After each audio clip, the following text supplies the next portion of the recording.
There's a Hitchcockian glaze of fear creeping across Scarlett Johansson's face. It's mid-May, just after 10 o'clock in the morning, as Johansson, in a short blonde wig, walks onto the dimly lit, faintly menacing set of Hitchcock, her tiny waist accentuated by the vintage cut of her blue dress. Just as Janet Leigh did in Psycho, the classic beauty ducks into a waiting eggshell blue 55 Ford Falcon and places her hands carefully on the wheel at 10 and 2. "Are my hands in a good place?" she calls out to her director. For now, the great Alfred Hitchcock, brought to life 32 years after his death by Anthony Hopkins under a set of prosthetic jowls and a portly bodysuit, is silent as he settles into a chair next to a vintage camera. "It will be good for your close-up," says British director Sacha Gervasi.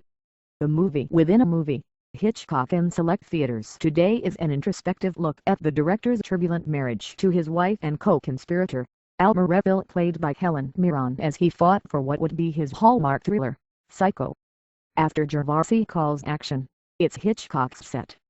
Hopkins stares down from his perch, and a grip in a 50s jumpsuit begins to pump the classic car up and down as Johansson drives against a rear projection of a desert road. "You think they can tell, but they can. They know. You can feel that noose tighten around that breakable little neck," Hopkins intones ominously to his Janet Leigh, now Marion Crane of Psycho, on the run with embezzled cash for her boyfriend, Sam Loomis. Two modern cameras silently circle the scene. "I mean, you could return the money secretly, but what would that prove? It's too late." Poor Marion Crane, always so right, so respected, so prim and so proper, perfect, untouchable, unsullied Miss Crane. "Daddy's little angel," he snarls. Johansson's eyes are now wide and glassy, and Hopkins is at full venom, ranting, messy, sticky little lunchtime trysts with that oh-so-handsome failure, Mr. Samuel Loomis. They'll gossip and they'll whisper.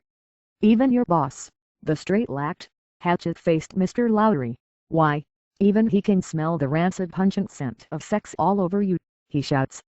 The sound crashes in the background and Hopkins stops. "Get it fixed," Hopkins orders, with a Hitchcockian assurance. Johansson remains frozen as an assistant leans into the cab to dash shine from her flaxen hairline. Later, by phone, Hopkins chuckles devilishly at mention of the scene's script, which he amended slightly. "I thought, well, it needs more. I need more of the salaciousness of Hitchcock. And it would be a chance to show his inner aggressiveness to Janet Leigh.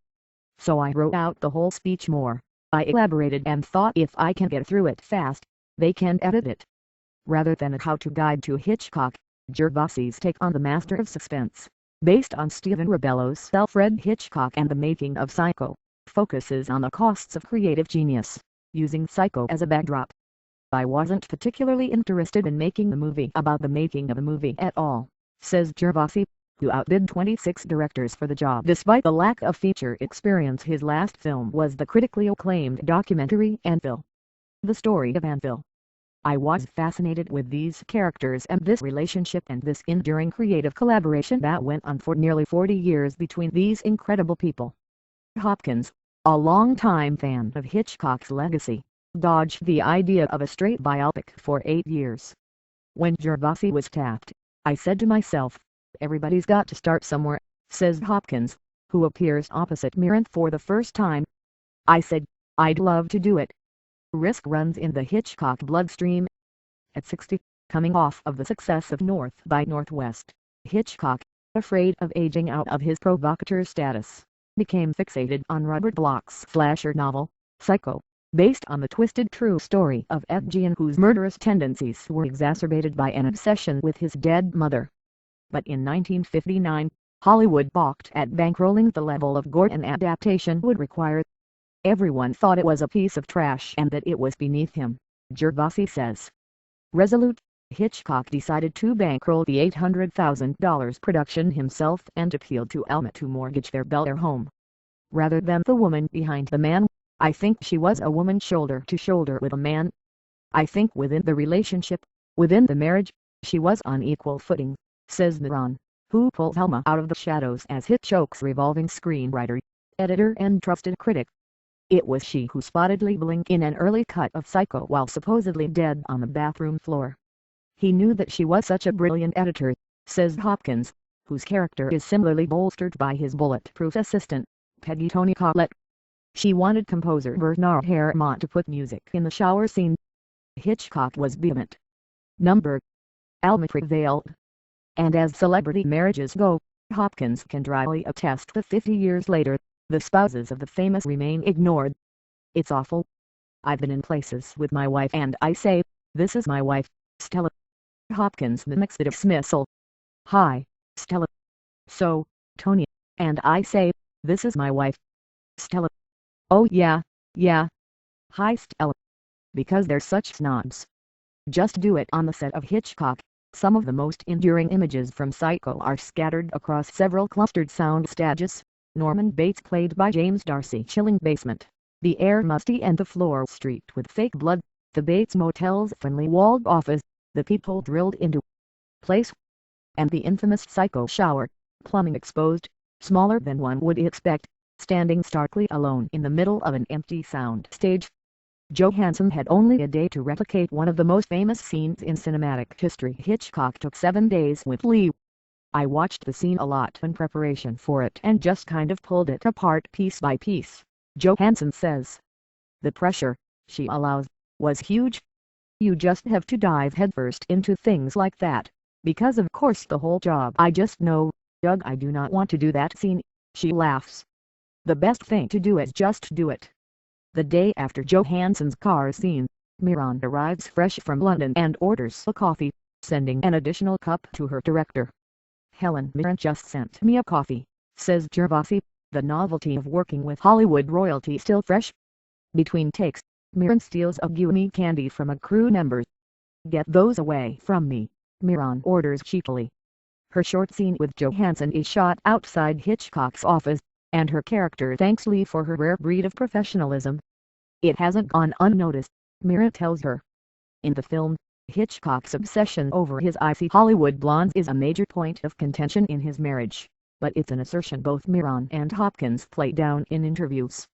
I think he just had a woman in mind who was accessible, Hopkins says. All directors are voyeurs, Miron adds. It's a voyeuristic job. And I think Alfred was as voyeuristic as the rest of them. But not all of his actresses benefited from his fixation. Jessica Biel plays the cautionary tale as Vera Miles, whose career was launched by the wrong man. Set to headline 1958's Vertigo, Miles dropped out shortly before production because she was pregnant. He wanted to make her this next Grace Kelly, as he puts it, Biel says on set as her light brown wig is carefully glued on by a team of 2 in the makeup trailer. She wasn't interested in that and Hitchcock never forgave her. Psychology through the lens. The movie never deviates far from Hitchcock's gift for pinpointing human fear coupled with a delicious sense of irony. Or from his notorious gluttony. Hopkins' character gleefully gulps red wine in the bath and feasts on foie gras flown in from overseas. Hitchcock loved to shock, and Tony embraced that and did exactly the same thing, Gervasi says. On new people he'd come up, you'd get a tap on the shoulder and he'd go, "Good evening," and people would jump. I think what drew me to Hitchcock mostly is that he's a great psychologist, Hopkins says. He understood the nature of human consciousness like no other director. That's why he could make an audience feel completely ill at ease by a certain shot or a certain angle. Gervasi challenges Hitchcock fans to spot 8 of the director's famous shots replicated in the film. Hitchcock opens in time for awards season, and Oscarologist Tom O'Neill predicts Hopkins and Miron are virtual shoot-ins for nominations. The reason this movie resonates so powerfully with Oscar voters is because it dramatizes the central conflict of their lives, which is the frustration of getting a movie made, he says.